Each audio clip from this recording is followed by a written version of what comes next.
Eu acho que dá, vamos ficar mais um pouquinho na rua. E não, mas o raio ele se forma dentro da nuvem antes de começar a chover. Pode dar para as pessoas. Primeiro que essa recém começou a temporada de tempestades e com alta incidência de raios. Então, acho que esse é o primeiro momento. Ficar atento aos alertas.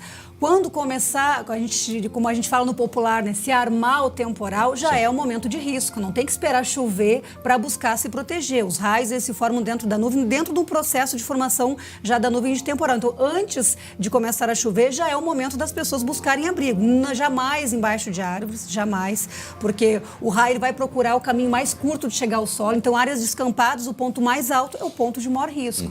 Pois é, vamos conversar agora, hoje temos especialistas aqui. Nós temos um convidado, um especialista, justamente para nos ajudar a compreender e mais que isso, até a gente se cuidar. Porque eu fiquei surpreso quando conversei com ele, é que a gente tinha aquela ideia de que dentro do carro era seguro, mas não é bem assim. Por isso a gente vai conversar aí. A Bruna está junto com ele, que é o Guido Potier, que vai nos ajudar a compreender esse fenômeno, né, Bruna? Um entre tantos mitos aqui que o pesquisador acabou desmitificando a respeito dos raios. Bom, ele estuda as descargas elétricas atmosféricas há 25 anos, então também acompanha essa evolução, o caso do carro. A gente já vai falar, mas antes acho que vamos abordar a questão aí dessa morte, né?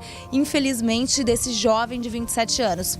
Pesquisador, eu queria entender o que pode ter acontecido ali para uma pessoa morrer e 14 ficarem feridas. Qual foi a dinâmica que se deu ali?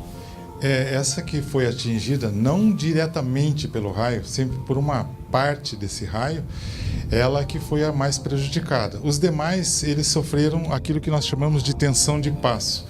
Como era um tempo que estava chuvoso, chuva fraca, apesar de ser chuva fraca, não quer dizer que não vai ocorrer raios, né, como a própria Estel já colocou, esse campo úmido ele se tornou como se você estivesse pisando numa chapa metálica eletrizada.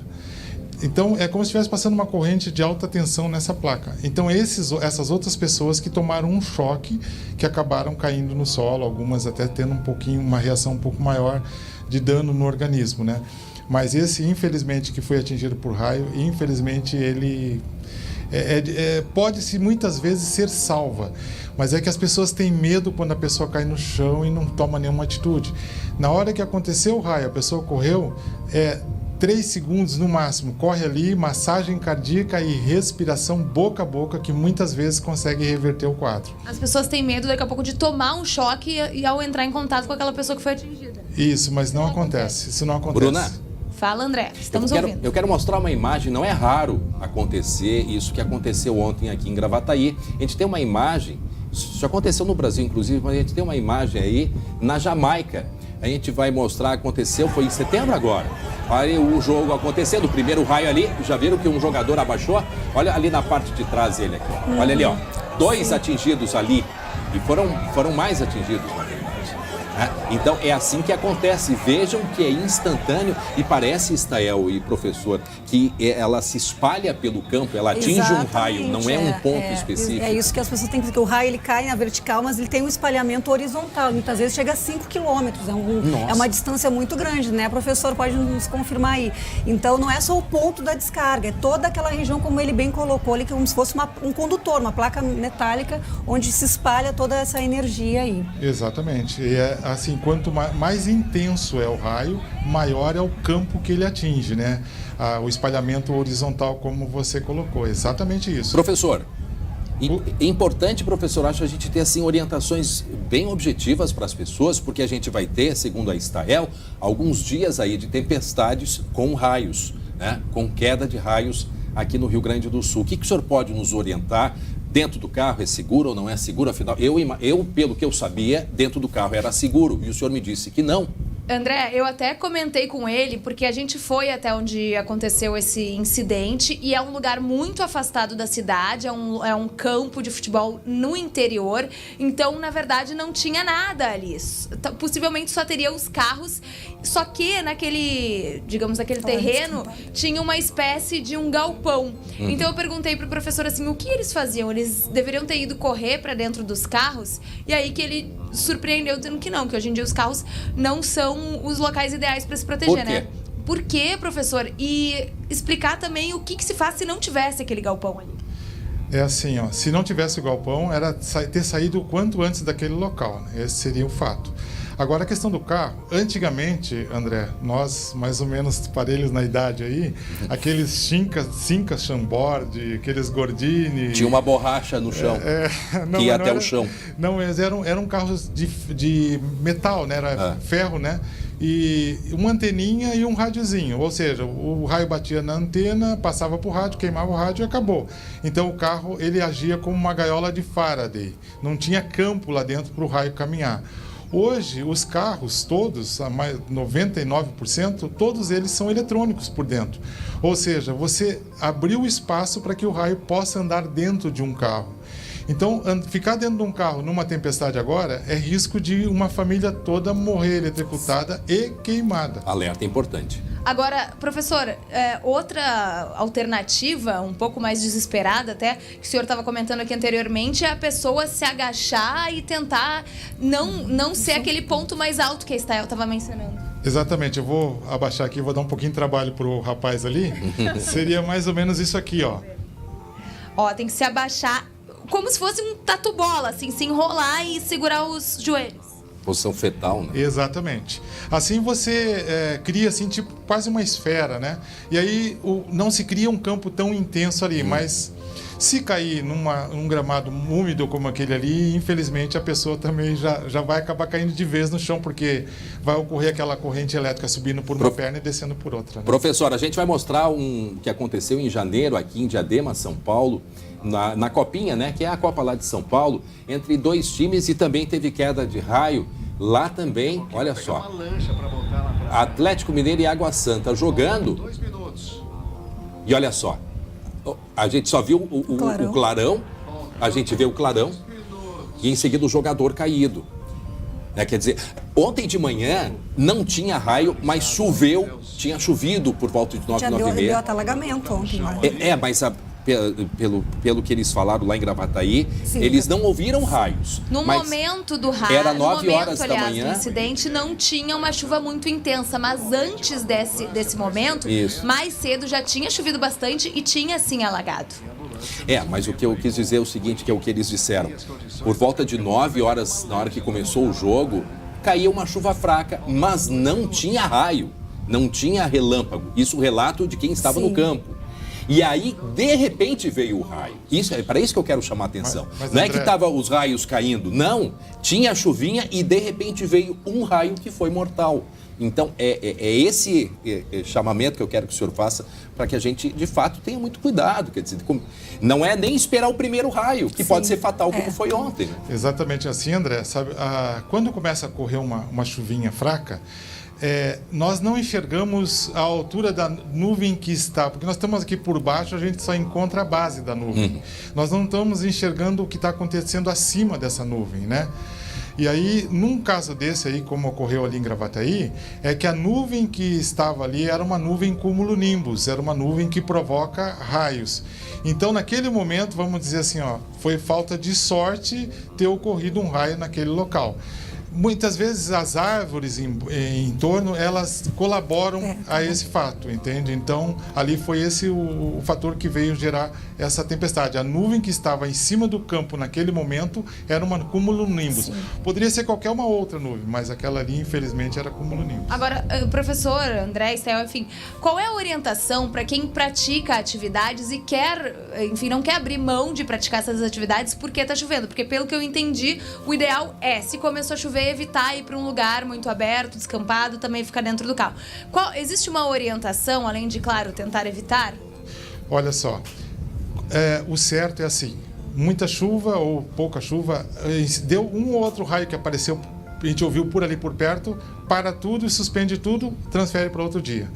Agora, um fato importante que eu gostaria de salientar aqui é assim, enquanto prefeita da cidade de São Paulo, Marta Suplicy, ela fez um documento em que, em qualquer momento que houvesse chuva e possibilidade de ocorrer raios, esse evento era suspenso.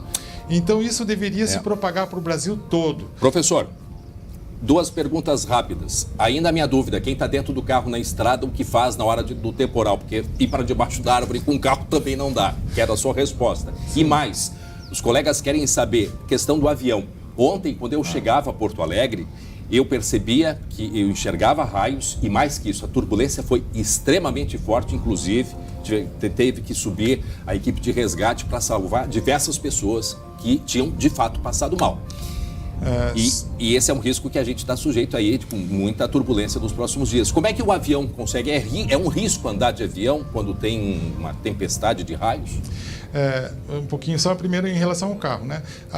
Se tiver numa estrada, procura um posto o mais próximo possível e estaciona e espera a tempestade passar.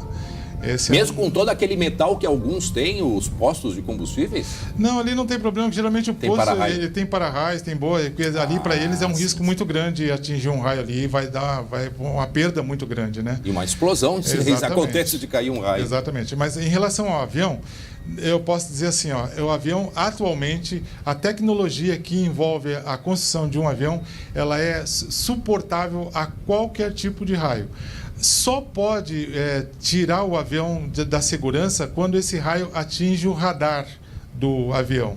Aí sim o piloto ele perde, vamos dizer, a noção de como é que ele tem que navegar, e tem que ser por aparelhos, e tem que ser via a torre de onde ele vai aterrissar. Mas fora disso, o raio bate no avião, ele corre pela fuselagem. Eu nem preciso dizer, como pesquisador, eu viajo sempre com a máquina na janela para ver se eu consigo pegar um raio batendo ele consegue ter a asa. sorte, ele quer ter a sorte de pegar essa imagem. De pegar essa imagem, para depois dizer, olha, aconteceu e eu estou voando e não morri aqui, né? Professor, e dentro de casa? Claro, é um lugar bem mais seguro. Agora existe uma orientação de que as pessoas tirem os objetos eletrônicos da tomada. Isso é correto? O que se faz dentro de casa? E esse fator aí, eu tenho entrado em atrito com alguns pesquisadores que não aceitam isso, mas eu vou continuar batendo nessa tecla. É assim, o raio bate na rede elétrica. Essa rede elétrica aumenta a tensão e vai em direção para dentro da casa. Se você tira as tomadas, tiram os eletrônicos das tomadas, a tensão vai chegar naquela tomada com velocidade e vai gerar faíscas. O que tem na frente de uma tomada, geralmente? É um sofá, uma cortina. Então, você tirando da tomada, essa faísca vai pegar na cortina, vai incendiar a casa e vai queimar a casa. Se você deixar o eletrodoméstico ali, ele vai queimar as placas do eletrodoméstico e pronto. Então, eu sugiro sempre não tirar. É preferível queimar os equipamentos do que queimar a casa. Deixar engatado na tomada mesmo. Porque eu já vi uma situação, e isso foi em experiência em laboratório, saindo faísca pela tomada em função da alta tensão que pega na rede elétrica. Que coisa, hein?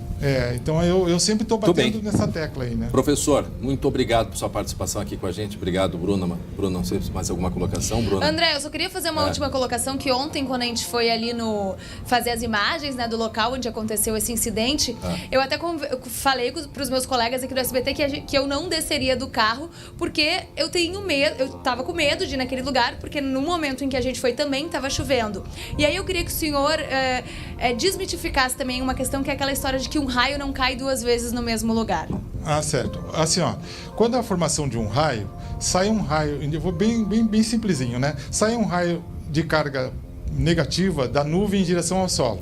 Sobe uma carga positiva em direção a esse raio. Quando os dois se conectam, se forma o primeiro raio naquele canal. Esse raio, então, terminou a trajetória dele incidindo na Terra. Ou seja, um raio atinge uma única vez um único lugar. E outros raios nesse canal, eles vão atingir aquele local. Mas você vai enxergar uma luz como se fosse um único raio.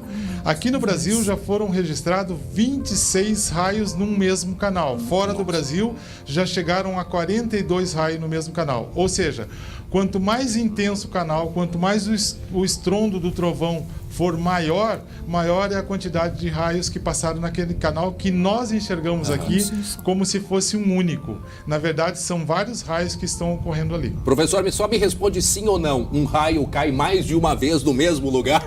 Não, vai cair uma única vez num único lugar. Mas vários raios podem cair no mesmo lugar. Outros raios podem ir ali, né? Não tem problema. Muito bem. É muito mais uma questão de semântica, de compreensão de texto, né, André, do que de fato ali mas continua valendo cuidado. Principalmente está aí ao seu. Obrigado, professor. Obrigado, Obrigada, Bruna. professor. Principalmente na Estel, porque a gente vai ter um período de muita chuva, instabilidade e queda de raio. Exatamente. Dá para dizer queda de raio? Dá para dizer sim, é descarga elétrica, é uma transferência aí de energia negativa.